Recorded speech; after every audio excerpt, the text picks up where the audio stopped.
Skin 104 brendi mahsulotlari qaysi biri qanaqa yuzga tushishini bugun bitta ko'rib chiqamiz. Agar yuzingizlar porali bo'ladigan bo'lsa, shu liniyasi sizlarga mos keladi. Nabor ichida o'zini penkasi, toneri, sivırtka, krem, maska va SPF bo'ladi. Shularni ketma-ketlik bo'yicha har kuni ishlatsanglar, poralar kichrayishni boshlaydi. Yuzingizlar muammoli, yog'li va ta'sirchan bo'ladigan bo'lsa, shu yashil liniyasi sizlarga mos keladi. Yuzni tinchlantiradi, yaxshi tozalab beradi, vaspaleniyani ketkazishga yordam beradi, qizarishlarni ham ketkazadi.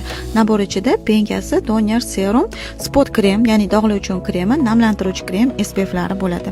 Agar yuzingizlar quruq bo'ladigan bo'lsa, shu ko'k liniyasi sizlarga mos keladi. Yuzingizlarni chuqur namlantiradi, oziqlantiradi, yaltiragan glow effekt beradi. Nabor ichida o'zini toneri, sivırtkasi, serumi sal boshqacharoq bo'ladi, namlantiruvchi krem va SPFlari ham bo'ladi. Eng zo'r liniyasidan bittasi shu probiotikli liniyasi yuzni chuqur namlantiradi, ajin tushishini oldini oladi. Ayniqsa qish kunlarida juda ham zo'r podxod yuzga.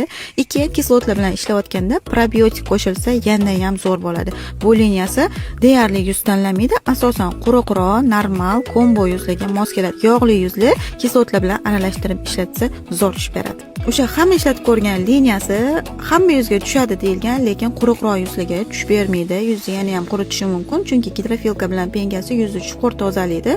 O'shaning uchun kombo yog'li normal yuzlarga tushib beradi. Quruq yuzlarga tavsiya qilinmaydi. Yuzni namlantiradi, yaltiragan glow effekt beradi, yuzni tinchlantiradi, oziqlantirib beradi. Yana bitta ko'pchilikga yoqadigan liniyasi bor. Bu mana shu oq liniyasi.